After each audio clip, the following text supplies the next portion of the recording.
unfortunately couldn't join us this afternoon. One's on climate change and the other one's on Obamacare. So take your pick. Which subject you want me to ask you about first? Let's go with climate change first. That one's always exciting. Okay. So this is a question from one of the students that couldn't join us. Would a second Trump term mean game over for the climate? Can you tell us a little bit more about the recent chief scientist changes at the NOAA, the National Oceanic and Atmospheric Administration? Do you think these changes are a ploy to stifle objectivity? Oh, well, I would say I have to fess up that while I know of the change, I don't have in-depth knowledge of the individuals, but I can touch on that at the end. So the original question being essentially, is a Trump candidacy the end of the environment? And I have to categorically say no. There is the environment encompasses the globe, right? I'm not trying to make a small argument here, but with the Paris Climate Accord, which is I think the main part of this that Trump pulled out of, the idea that the Western economies are going to slow down their economy in exchange for, promised down the line 30, 40 years, China and India will stop using coal burning and whatnot, ignoring completely the rise of Africa, the billion-plus people, population under 21, 22 that's coming. It's all going to be traditional fossil fuels. Countries like Turkey, 80% fossil fuel use.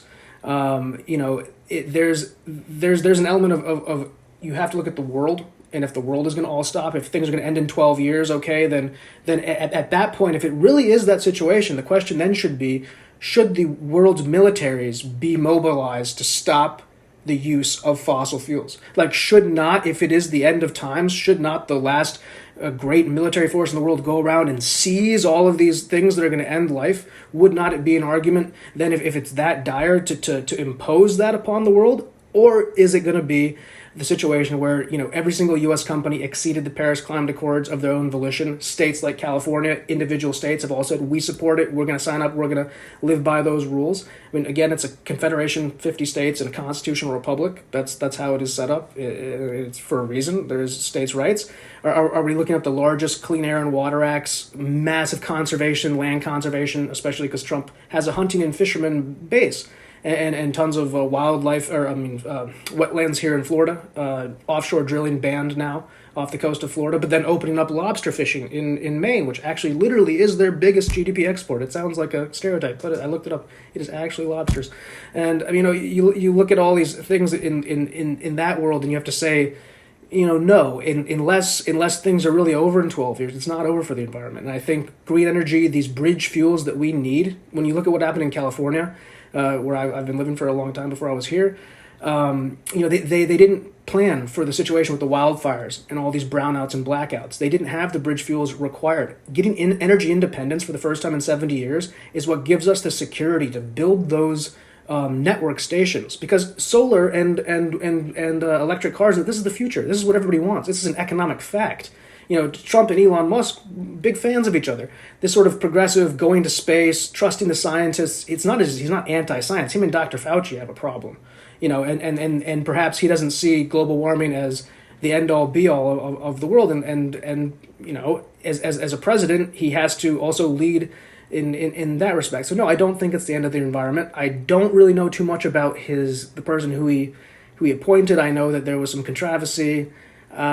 Ultimately, I think it's going to come down to each individual state in America deciding to be a steward, and it seems like there's domestic support for all of that. So I think America pulling its federal system away from that also is a part of the political foreign policy of de-entanglement. Remember, Washington's dying wish was to never entangle with foreign alliances.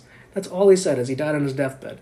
And America has been sort of conned into being this world super hegemonic petrodollar thing, and a lot of people at home, that wasn't really what they signed up for. And so something, if they could, get the decisions on the home front, make America a green leader, I think that would be great. And I think it's going to require the bridge fuels to get there. And clean burning fossil fuel and not demonizing what got us here is, I think, a big part of that.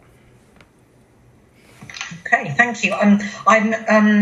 I'm keeping my eye on the clock, so I'm just going to move on to the next question to do with Obamacare from another student, unfortunately, who's in the middle of midterms, working away. So his question was, is Trump not thinking about the little people? Has Trump managed to kill off the Affordable Health Care Act? And can you give us a bit of an overview of where the US is at the moment with a potential Supreme Court decision to erase the entire law?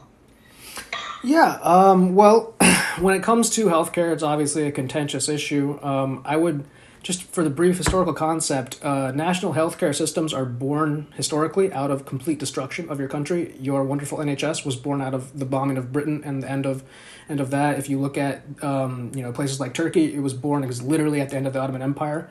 Usually you need this destructive event. The U.S. had that event. That was the Civil War, 1865, and what came out of that was the Veterans Health Administration, which was our response to our devastation, but it was only given to veterans.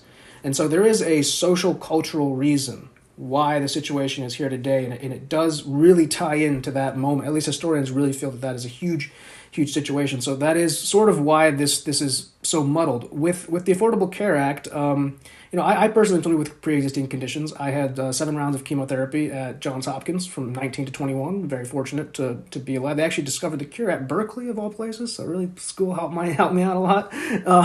So I'm the most sympathetic person there to that.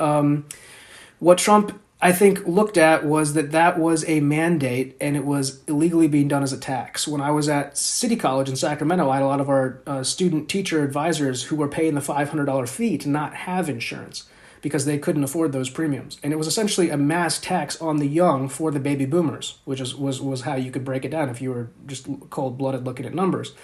And it didn't really work when you have the private competition that we have.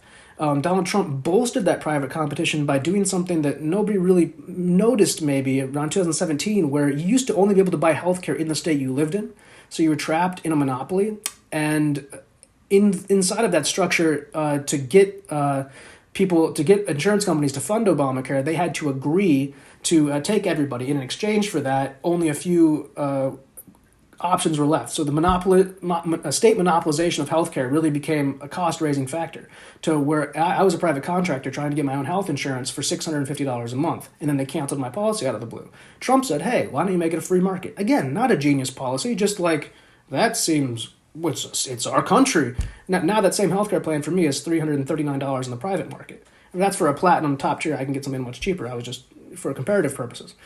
And so when you look at what he's doing, he maintains, pre-existing conditions will always be covered. And for me, especially, that is, paramount. My mother also has pre-existing condition, paramount. We can do better. We can do better than what the Affordable Care Act was. And I think lowering prescription drug prices, which he's not being in the pocket of big pharma. I mean, what Bernie Sanders wanted. The U.S. Citizen was essentially subsidizing world drug prices. We were not allowed to negotiate for prices. The government signed a blank check deal with these drug companies. You get the same drug in Canada. You get the same drug somewhere else for 30% of the price. Why? Well, because we were the ones subsidizing. I challenged, New Zealand, for example. I would really challenge them to have their wonderful socialized healthcare system with innovations only developed in New Zealand. You have a lot of R&D. You have a lot of,